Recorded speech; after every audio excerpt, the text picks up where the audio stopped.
Welcome into another edition of SE Checks In presented by First Texoma National Bank. I hope everybody had a wonderful Thanksgiving holiday. Feels good to be back at work. We've got a very special guest with this, Nicole Solum Mitchell. I know last time we spoke, it was Nicole Solum. So she had a pretty important thing happen in her life in the last couple months. So we'll get into that a little later on. Coach, how are you? We're hanging in there, right? As best we can, as best we all can, for sure.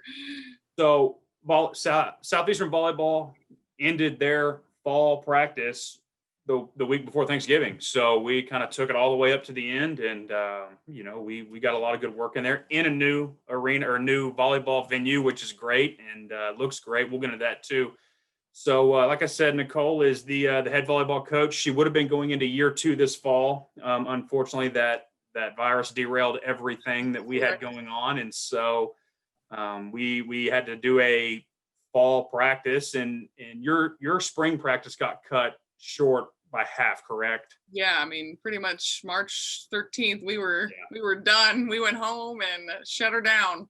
Yeah. So they didn't get to have a spring practice just like football did. Volleyball, they scrimmage in the spring. They scrimmage other teams and bring in other competition, and so all that stuff got shut down. So everybody got sent home, and so here we are. We got to the fall, and so we'll just kind of start there. As we kind of transition from the summer, we started building momentum about having the kids back on campus, and I think that was one thing that we were really excited about, was just getting those kids back on campus. But what was it like, your first team meeting? How did that feel, just to be back around the team? And we had a lot of new faces as well. Just what did that feel like from your standpoint? Yeah. I mean, first off, we were really, like I said, super blessed to be able to come back and be together for sure, and be together on campus and be together as a team.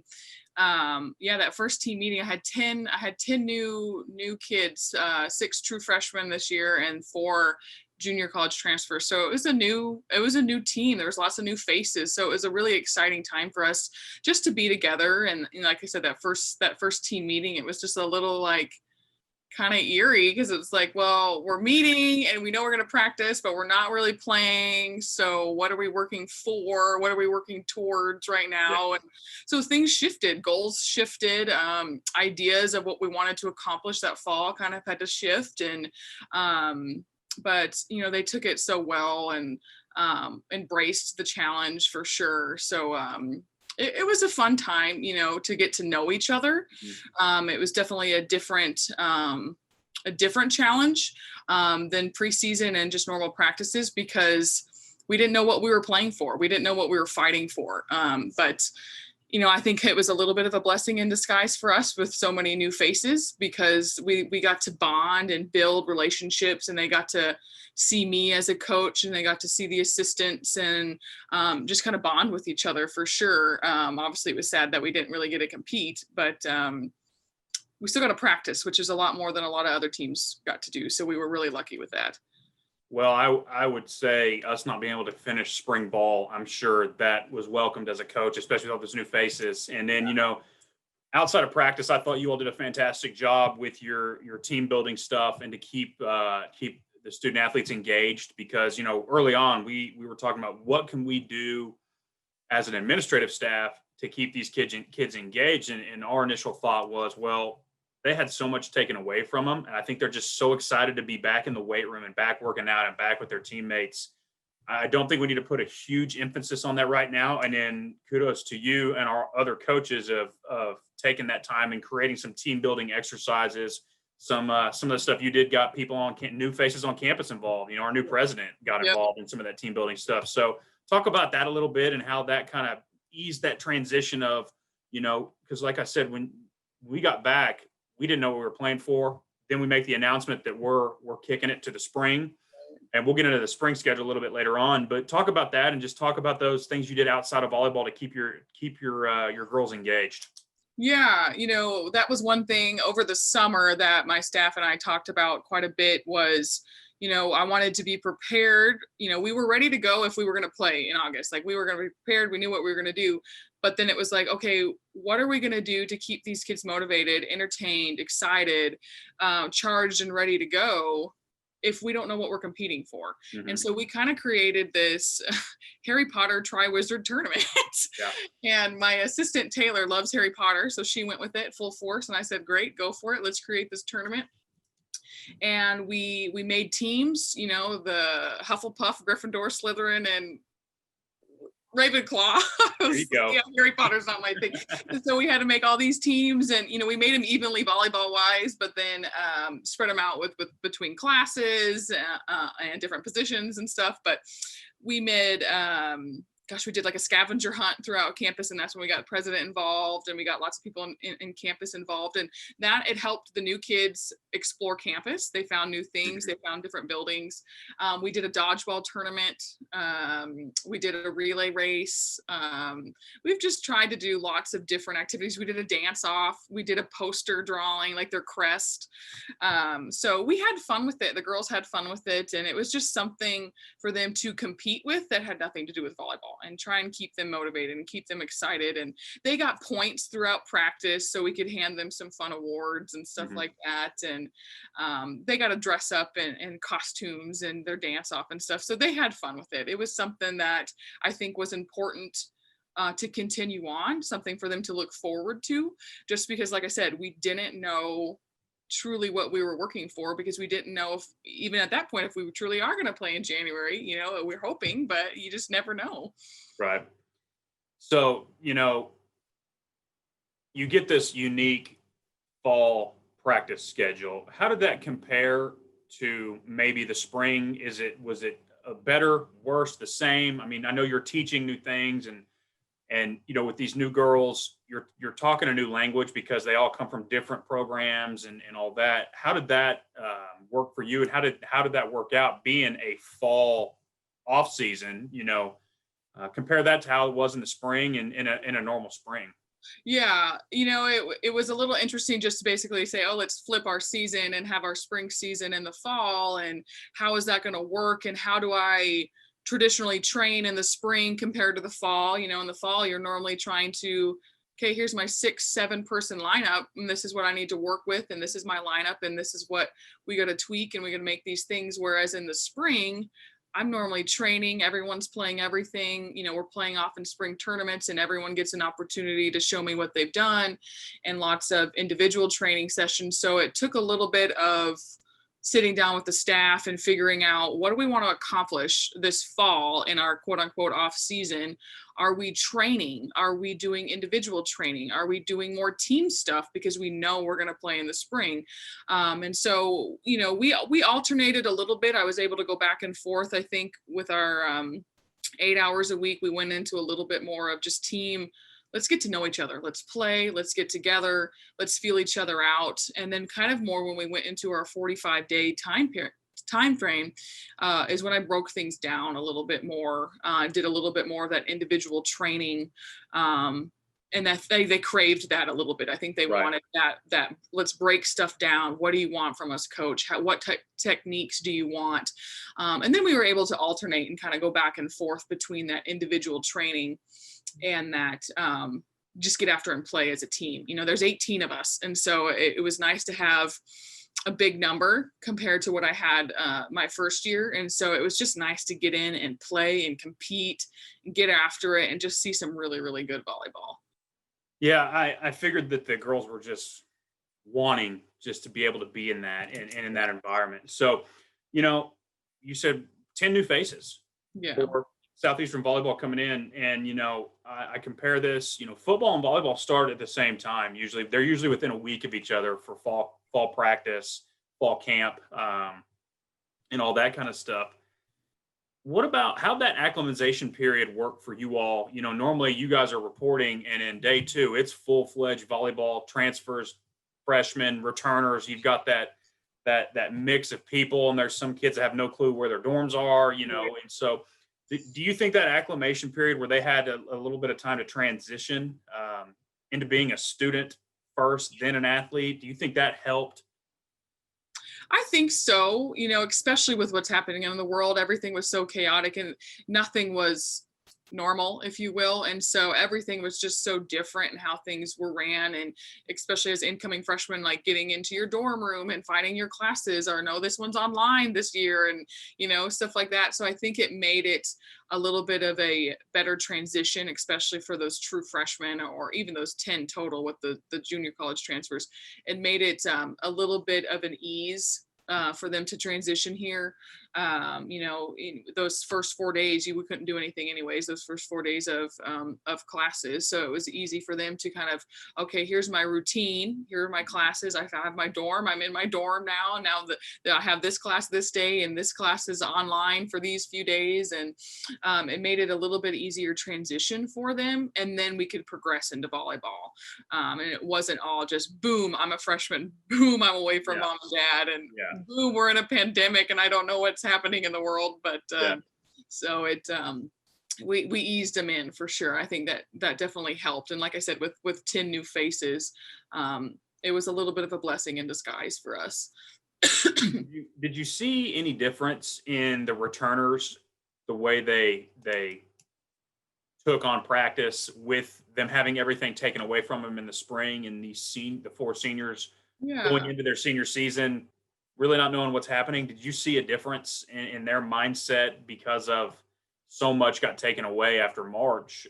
You know, did you see a difference in them at all? Yeah, you know, I think they were ready to be back. They were ready. They were chomping at the bit, and I think they were just like, all right, what can we do next? What's next for us? And, you know, we were lucky enough that, gosh, when was that? Early in July, that we were allowed to have those returners come back and participate in some activities on campus. They were here. They wanted to come in and make up for lost time. They wanted to come in and continue what we were working on in February, March, before everything got shut down. And it was great to have them, you know, all with me last year, being my first year, and they felt comfortable coming back, knowing what I wanted and how I ran things. So them coming back, they were confident in themselves. They were confident in our program, and ready to lead those 10 new kids, and like say, this is it. This is who we are. This is Southeastern volleyball, and this is how we do things. So I was really, really pleased and really, really happy with how they handled things. Well, I'm glad they came back early, because one specifically is an international, and we were worried about that. That was a big question mark of ours, is would she be able to come back? And she actually decided to come back early to make sure that there was no problem at all. And so you know, called me and was like, Coach, I'm coming back. I don't want to risk it. I'm here. I want to be here. I was like, oh, yes. I'm such good kids. Yeah, they were so good.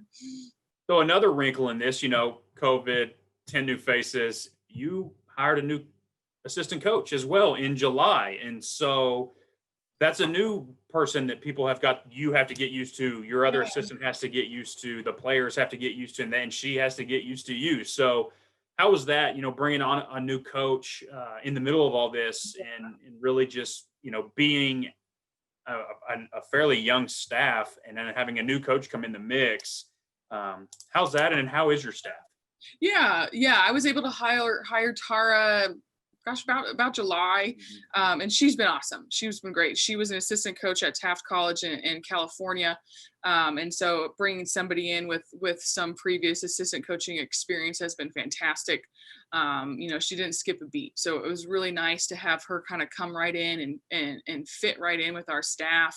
You know, between Taylor, Tara, and myself, the 3 of us, this sounds funny, I really like us, like the dynamic of the 3 of us. We fit really, really well together. We bounce ideas off one another. We're not afraid to challenge each other. And that's one thing, you know, as a head coach, I want to be challenged. I want my assistants to be like, is this what you want? Or do we want to try this? Do you think this is what is going to be a good idea? Or do you think we should try this? And they do a really good job of bouncing ideas off one another, bouncing ideas off of me, doing some research on their own, and just exploring new things. We balance each other really well. And I think the girls see that. And I think the girls really, really respect that. and it's just been a really, really good dynamic. And so it's been a really nice addition to have Tara with Taylor and I for sure. And Taylor played for me at my previous school, so her and I, we're reading each other's mind all the time just because we've been with each other for so long.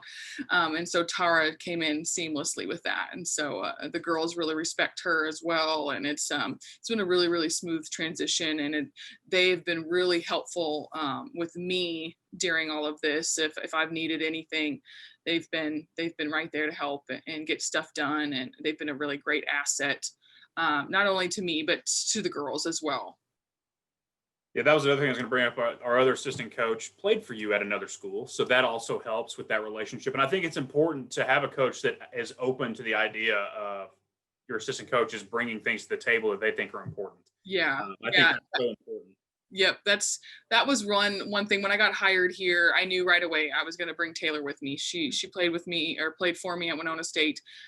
Great kid, and she's done really well transitioning to the coaching side of things. And so the girls really respect her. I mean, she gets in there and plays when we need bodies, and it's been really nice, because Taylor knows the drills that I run, and if for some reason, if I had to be out or if she had to be out, we kind of knew what we needed to get done. And with everything with quarantine, if people had to be out, she could run things, I could run things, Tara could run things. It was just pretty darn seamless for sure. So now that the fall is over, we're starting to try to transition into some, maybe not volleyball normalcy, because we're going to play 10 matches in the spring. But it's nice to get through the fall, and I want to give kudos to our student athletes, you all. It was something new every day. Yeah. We had an ever-changing environment, and these kids did such a fantastic job adapting and overcoming, because classes got moved, classes got changed, people went out because they had to quarantine, staff members had to go out because they had to quarantine. There were so many different curveballs thrown at these kids. And it's really all of our student athletes did such a fantastic job staying the course and not letting it get to them. And when it did, they did a great job of coming and asking, saying, hey, can we talk? And so how was that as a coach, being able to see that? Because, between Monday and Thursday, it's a completely different environment. Yeah. Every week. Yeah. First and foremost, I think, all of us at Southeastern did such a great job of not panicking. I think that was at the very beginning of March, when everything was going on, I was like, we just didn't know what this was. And we weren't, what was going to happen if, a kid got it, and it was like, well, we can't panic. And I think we did a great job of handling every situation, each team member, each staff member, whatever happened, of, all right, we've got it. It's all right. But there was no panic instilled in any of those student athletes, and they felt so calm, cool, and collected. And I think that started at the top with administration and the coaching staff, and just staff members in general, of staying calm, cool, and collected during every situation. As for us in volleyball, we had quite a few people out in quarantine, and I don't think I had one full practice with all 18 kids, but it is what it is. And I felt so bad at one point. I think I gave the kids maybe 4 or 5 different October calendars, because it just changed. Like you said, it changed on a daily basis. And I was like, oh, sorry, that changed. Oh, sorry, this changed. But they adapted so well, and they were so flexible, and they just rolled with the punches. And that's so hard to do right now.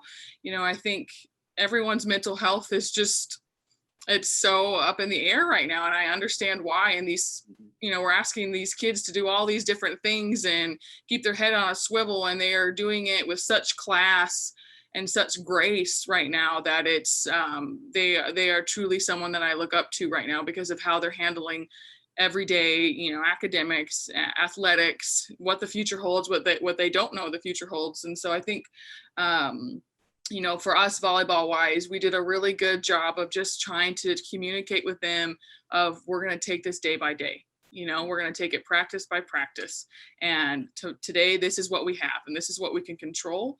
And we will see what happens tomorrow, and if that's all we can control, that's all we can control. But I think, we really tried to focus on that, because if it got too big, it was too much. Mhm. It just got to be too much, and it was too much to think about, and it just got to be too much for our mental health. So we really tried to focus day to day. Let's focus on what we can control, who we're with, who our bubble is, and stay positive, and just roll with the punches. Mhm. Well, one positive that, and this affects you and your program more than almost anybody. Last January, we started renovating the old volleyball venue. Mhm. And as things got shut down and everything was going crazy, we were quarantined at the house. From January to July, Bloomer Sullivan Gymnasium got a complete rebrand, refresh, Yep. brought that entire side of the building back to life. Talk about that, selling this to your recruits that didn't really get to see it. And then the current kids, when they got to go in there for the first time and really take it in, that they're one of the only schools in our footprint that have a volleyball branded facility that is not shared with any other sport. Yeah, yeah. Gosh, we feel so lucky. You know what I mean? It's just so cool when you walk in there and it's branded. It's Southeastern volleyball. There's so much history behind it, and like I said, we're so excited that volleyball gets to be the one to kind of continue on that tradition in Bloomer. But it smells so new still. Every time we bring recruits in, they're like, "Oh, it smells new." I'm like, "I know, it's gonna stay like that for a while." But yeah, it's first off, recruiting wise, it's been a huge addition for us, to bring the recruits in there, just because of the location. Yeah. Where the volleyball offices are right around the corner. Then you've got the gym, we've got the new turf area, the new weight room, but then our locker room is right over there as well. And so, for volleyball, we're really centrally located, and so it's nice to have that access all right there. And our study area is right out in the other lobby area, so the girls feel very comfortable here, in their zone and in their area. But having that facelift to Bloomer has been such a blessing. I think we feel so honored that volleyball gets to continue this, and that there was that much faith in the volleyball program and the culture here that we are creating, that volleyball needed their own gym, and volleyball is going to continue this on in this facility. So I, for one, am super grateful that I get to be a part of this right now and continue on that rich tradition that Bloomer had. Now it just happens to be with volleyball. Yeah. So we're pretty lucky. Well, you say that you all are honored to have it. Me being an alum and going to school here, being a student athlete, and seeing volleyball play in what it used to be, those kids deserve that. Yeah. At the end of the day, and that program deserves that. And I'm super excited about where we are, but I'm more excited about where we're going to go because of that, because of that unique thing that we can say, hey, this is what the university thinks about Southeastern volleyball. And that's so important. And I'm so excited. I'm chomping at the bit because obviously we're still closed. Yeah. We haven't had a grand opening yet. I want people to go in there and see it and see what we see, because I describe it to people and they get that it's new, but you don't really realize how nice it is until you walk in there and you're just like, oh yeah, this is immersed in it. I was like, okay, this is it. And it's the same thing in the turf room and the weight room. It's you get that, especially me an alum, of course. It's that sense of pride because where we used to be, and now we're on a different level. How far? Yeah. And so our 355 student athletes, there's no people that are no more people that are deserving than them because of what we used to have. And I'm so excited for them. I'm so excited to showcase it to everybody.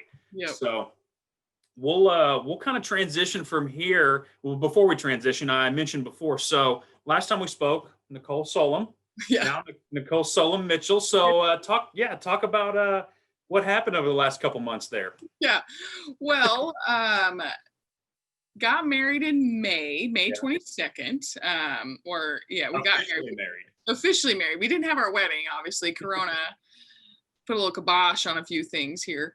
We're supposed to get married, have our wedding in Minneapolis in May. Obviously that got postponed, so we just ended up getting married in my aunt's backyard. So we are married, and then postponed it to July. Then we had postponed it to January, and we are most likely having to postpone again. So at the end of the day, we are married. We're happy Yes. in life in Durant, Oklahoma.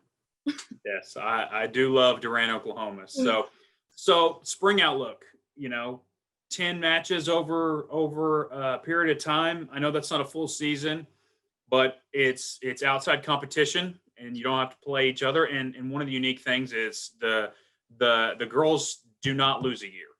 That was the other big thing. So, the biggest thing that I was concerned about is everyone wants to return to play. I want to return to play, but I don't want to give these student athletes a watered down experience because they chose to be here and it's our job to give them every opportunity to make the most out of it. So I was happy the NCAA did that and made that decision and put us in that position. So we're going to have a shortened season or a longer spring, if depending on which way you look at it. Whichever way you look at it, yeah.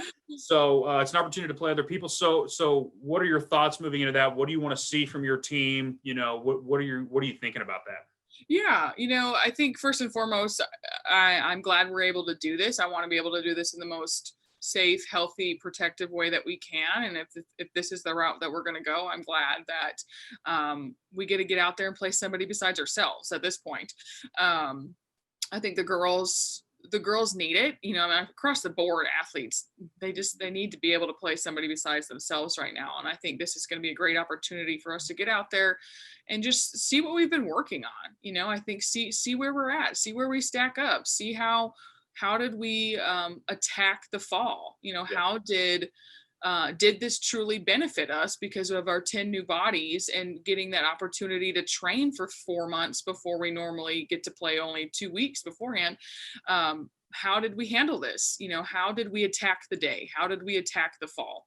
I think at the end of the day, I just want to get out and play, and that's just kind of where we're at right now. I think it's a great opportunity to go see those other Oklahoma schools and just get out and compete. I think it's gonna be a great opportunity for us. It's definitely be shorter, but at this point, I think any opportunity to play is a great opportunity to play.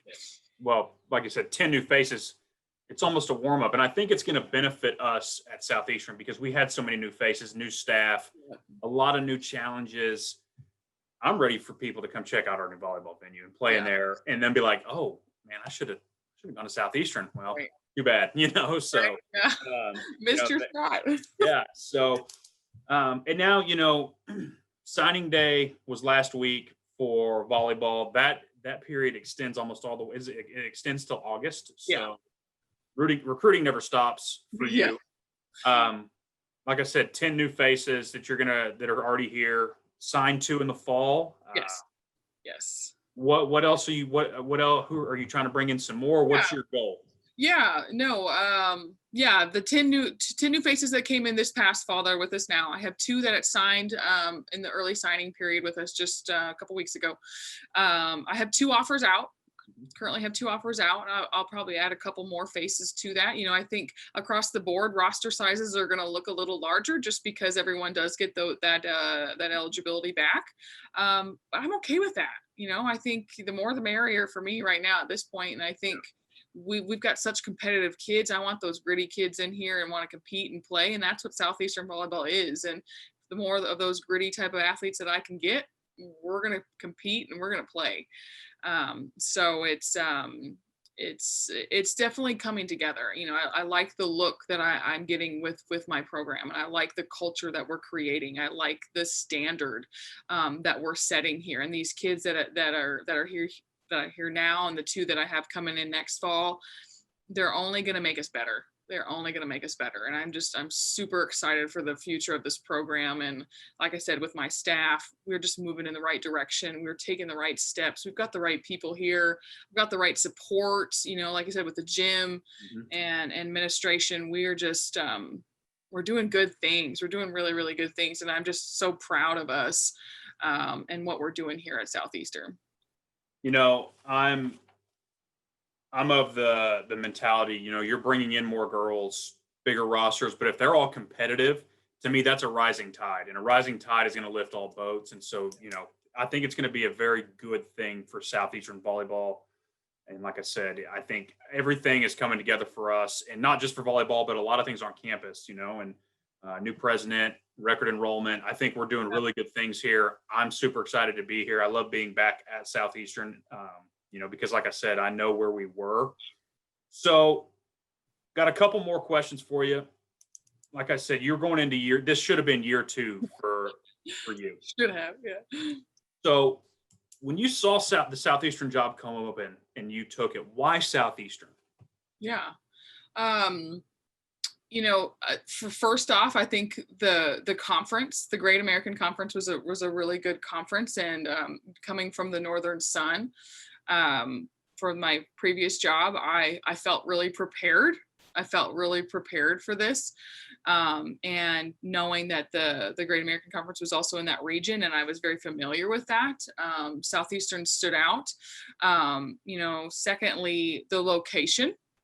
I think, especially when I'm looking at the job recruiting wise and where we're at in location to Texas border, and where we are to Dallas Fort Worth area and Tulsa and Oklahoma City, we're around some great places. We're surrounded by some great areas, and some great areas for not only volleyball, but just athletics in general. And so that was something that really stood out to me, that, coming here, I knew we could win. I could get good kids. I could compete and compete and win in a good conference, and do really, really good things. So Southeastern really just, it just stood out, because of, like I said, that location and where we are in close to those metropolitan areas. But then the conference alone, I think, just knowing, coming from the Northern Sun, having some experience with the GAC, really, really stood out to me for sure. So for those that don't know, the Northern Sun is where the best volleyball in Division II is played. Mega hub of volleyball. I'll throw it out there. I've seen it. I've seen Northern Sun volleyball. I know you're biased, so I'm going to give you an unbiased opinion.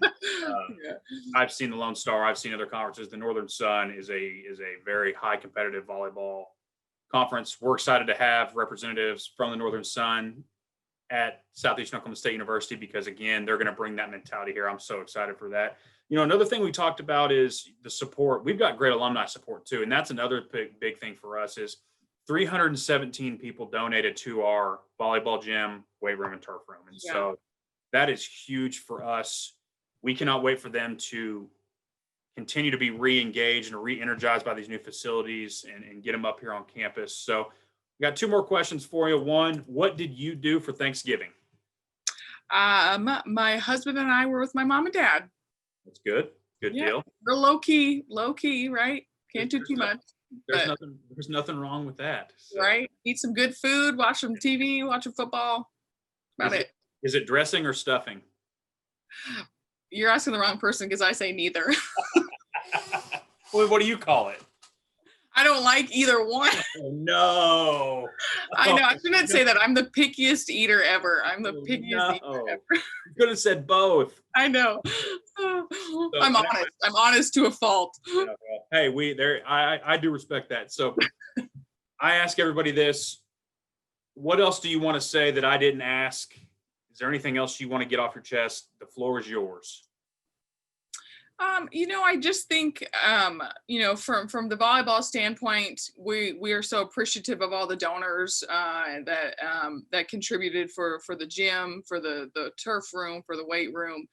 That support means so much. Means so much to us as a staff. But the kids, they're so appreciative of it. And they just love being in this new facility, and they really, really recognize how much support they have from, alumni and from donors and from boosters. And it's just, they're so appreciative of it, and they're so grateful to be in this new facility, in this new gym, and be able to compete. And, it says Southeastern volleyball on the wall. Like, it's the coolest thing. And they're so proud of that. And they're so proud to be Savage Storm volleyball member, and I'm proud to say I'm the head coach of Savage Storm volleyball. And I think that goes a long way. And there's so many great community members here that support us and support athletics and women's athletics. And we're just so so grateful for everybody, and we just really feel really blessed right now, especially with what's happening in the world. I think it's just really important to say that and mean it, and have those people hear that. I think it's just really important, that they know where we're coming from and how grateful and how appreciative we are for that. Well, Storm fans, that's head volleyball coach Nicole Solum Mitchell. I've kept her on here a little longer than expected. So I appreciate you taking time, sitting down today, talking to us. We cannot wait to release the volleyball schedule for you all to see. Fans, no fans, still up in the air. If we're not allowed to have fans, we have the best streaming, Yep. hands down, in our region. Our friends at Mix 96 do a fantastic job. So games are free to watch on the Southeastern Sports Network. I would appreciate it if you checked it out and saw the new volleyball gym and sent us comments on it. So there it is. Coach, again, thank you so much. Have a great week. Take care. Go Storm. Thank you.